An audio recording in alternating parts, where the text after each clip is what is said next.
What if the future didn't arrive with gleaming chrome towers and benevolent artificial intelligences, but instead it oozed in sideways, through back alleys, black clinics, orbital tax shelters, and corporate shell games? And what if cyberspace wasn't a liberating frontier, but a highly addictive workplace where the soul goes to punch a clock? And what if the gods of this future weren't divine at all, but emergent glitches, AIs that learn just enough about us to start impersonating those myths? That's the future William Gibson gives us in the Sprawl Trilogy: Neuromancer, Count Zero, and Mona Lisa Overdrive. Let's crack them open.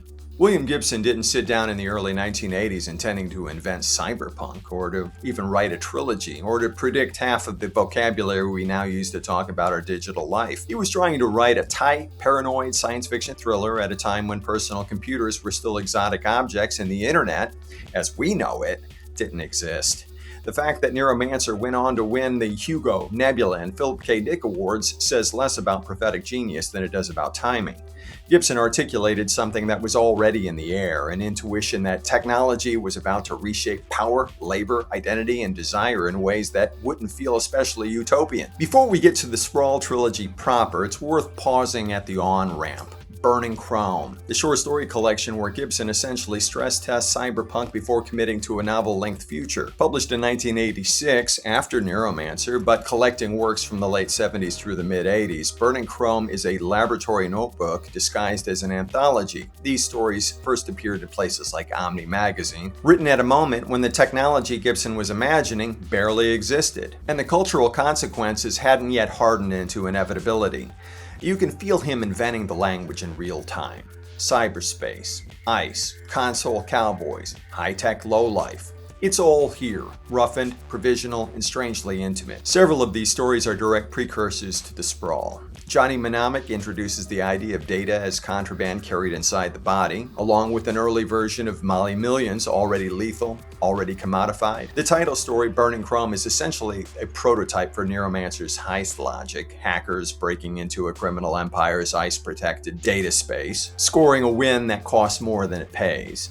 If Neuromancer feels confident, it's because Gibson already ran these drills in short form. But what makes Burning Chrome especially revealing is how much of it isn't straightforward cyberpunk. Stories like Fragments of a Hologram Rose and The Winter Market are melancholy, inward, and preoccupied with memory loss and exploitation rather than hardware. The Gernsback Continuum openly interrogates and quietly dismantles the bright aerodynamic futurism of pulp science fiction, suggesting that those old visions haven't disappeared so much as gone feral. Even the collaborations with figures like Bruce Sterling and Michael Swanwick add a rough punk texture and a sense that cyberpunk was already a movement rather than a brand. Taken together, Burning Chrome shows us something important. Gibson didn't stumble into Neuromancer fully formed. He arrived there by circling the ideas, testing tones, and discovering that the real story wasn't about technology itself, but about how people bend, fracture, and adapt under its pressure. The future he's sketching here is already exhausted, already compromised, already unequal, which is why Neuromancer hits the way it does. When we finally meet Case, slumped in Chiba City, locked out of cyberspace and desperate to get back in, it doesn't feel like the beginning of a genre. It feels like the moment when all of those earlier anxieties finally coalesce into a single dangerous idea and refuse to let go. The Sprawl itself, the Boston to Atlanta metropolitan axis, is not a city so much as a condition. It's endless, privatized, corporate, and fundamentally indifferent to the people scraping out lives there. Japan, particularly Chiba City, functions as both a mirror and an amplifier. Hyper-commercial, hyper-technological, and ruthlessly pragmatic. This is not a future of nations, it's a future of corporations, syndicates, and informal networks, all stitched together by data. Neuromancer drops us straight into this world with Case, a burned-out hacker whose nervous system has been deliberately fried as punishment for stealing from his employers. Case is an addict in multiple senses, hooked on drugs, on speed, and most of all on cyberspace itself, which Gibson famously renders as a hallucinated three-dimensional data space, the Matrix. When a shadowy fixer named Armitage offers Case a cure in exchange for one last job, the novel locks into a rhythm of a heist story, but one where the real target is not money but intelligence itself. Alongside Case is Molly Millions, one of the most iconic figures in science fiction. A razor girl with mirrored lenses surgically implanted over her eyes and retractable blades under her fingernails. Molly is competence personified, but she is also a walking ledger of bodily compromise.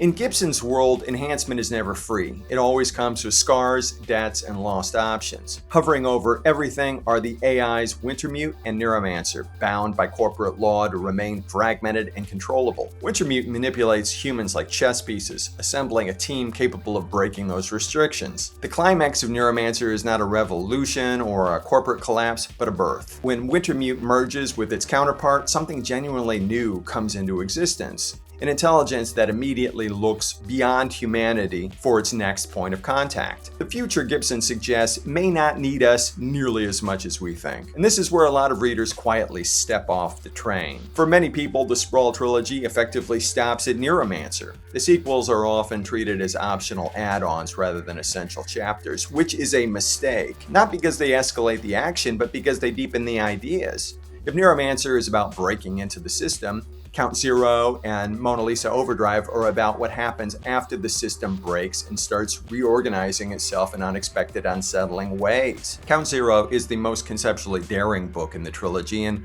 arguably the most misunderstood. Structurally, it abandons the tight, single-track momentum of Neuromancer in favor of a braided narrative that moves between mercenaries, hackers, corporate defectors, and street-level survivors.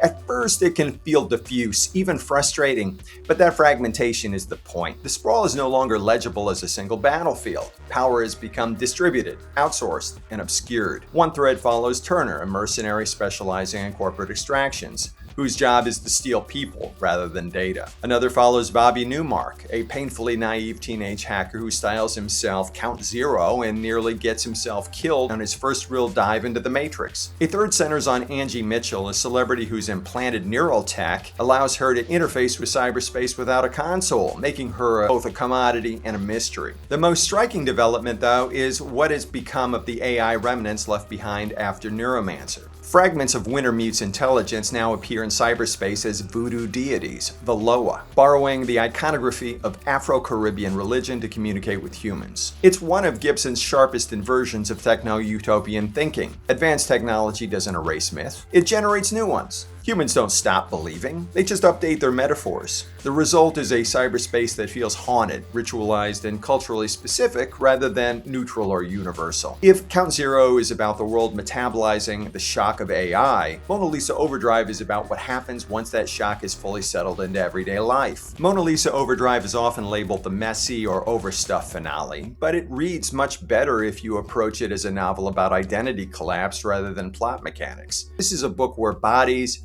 faces, and personalities become interchangeable assets. Characters are surgically altered, digitally mediated, and narratively displaced. Celebrity itself becomes a form of prosthesis. By the time we reach the trilogy's final movement, the sprawl feels fully globalized and morally exhausted. Identity itself has become modular. A young woman is reshaped to impersonate a media icon, a performance artist guards an AI relic in an abandoned industrial site, a Yakuza boss's daughter navigates Tokyo's underworld with a professional protector whose politeness barely conceals violence. What Mona Lisa Overdrive does especially well is show how thoroughly the logic of commodification has seeped into every layer of existence. Not just labor, not just data, but selfhood. At the same time, it gives the trilogy its most reflective moments. The AIs, having slipped the bounds of human comprehension, no longer need to dominate or destroy us. They simply move on. It's one of the quieter, more unsettling endings in science fiction.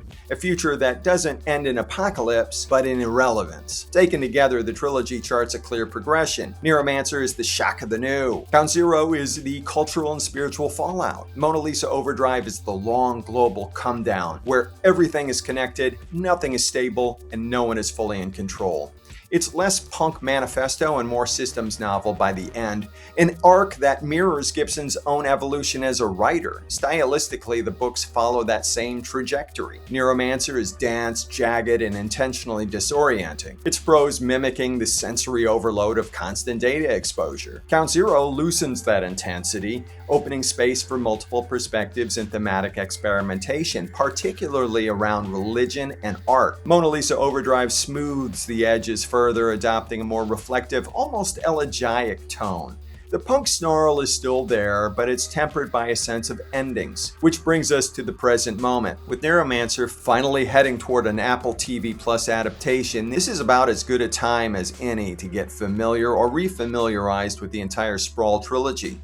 Whatever the series turns out to be, it will inevitably smooth some edges, clarify some ambiguities, and make interpretive choices that Gibson deliberately avoided on the page or simply didn't think of. Reading the books first lets you encounter the Sprawl in its raw, stranger form before it's filtered through prestige TV aesthetics and contemporary sensibilities. And if you stop at Neuromancer, you're only getting the ignition, not the consequences. In other words, if you've ever meant to go back and read or reread Count Zero or Mona Lisa Overdrive, now is the moment. The future arrived sideways once already, and it's about to arrive again, this time in 4K. What makes the Sprawl Trilogy endure is not how much it got right about technology, but how much it got right about power. Gibson understood early on that the future wouldn't be evenly distributed, that innovation would deepen inequality, and that systems built for efficiency rarely care about human cost. He also understood that style matters, that language itself has to change to describe new modes of existence. If Cyberpunk sometimes feels overmined today, all neon cliches and hacker cosplay, it's worth returning to Gibson's originals to see how strange, anxious, and quietly human they really are. These books aren't celebrations of technology, they're cautionary tales told at high speed with a crooked grin and a very sharp blade under the fingernail. Over the coming months, I'll be covering each of Gibson's trilogies, Bridge, Blue Ant, and ultimately Jackpot, with the hope that Gibson delivers the third installment of the latter trilogy sooner rather than later. Nothing has been announced for this year, so I wouldn't expect a follow-up to The Peripheral and Agency until 2027 at the earliest. Needless to say, it will be overdue. Gibson's novels used to appear every 3 or 4 years, but 6 years elapsed between The Peripheral and Agency. So here we are in 2026, and there's still no sign of what is presumed to be titled Jackpot. Given that the Jackpot trilogy reads like a blueprint for understanding our current moment, AI anxiety, fragile timelines, techno-oligarchy, it does make you wonder whether Gibson is waiting to see how things resolve in our present moment before committing his predictions to the page. Good luck with that, Bill. So have you read the Sprawl Trilogy? Have you read Burning Chrome? If so, what did you think of it? Leave a comment. You know I'll respond. While you're here, be sure to like and subscribe. I appreciate that very much. Until next time, stay speculative, keep reading great science fiction.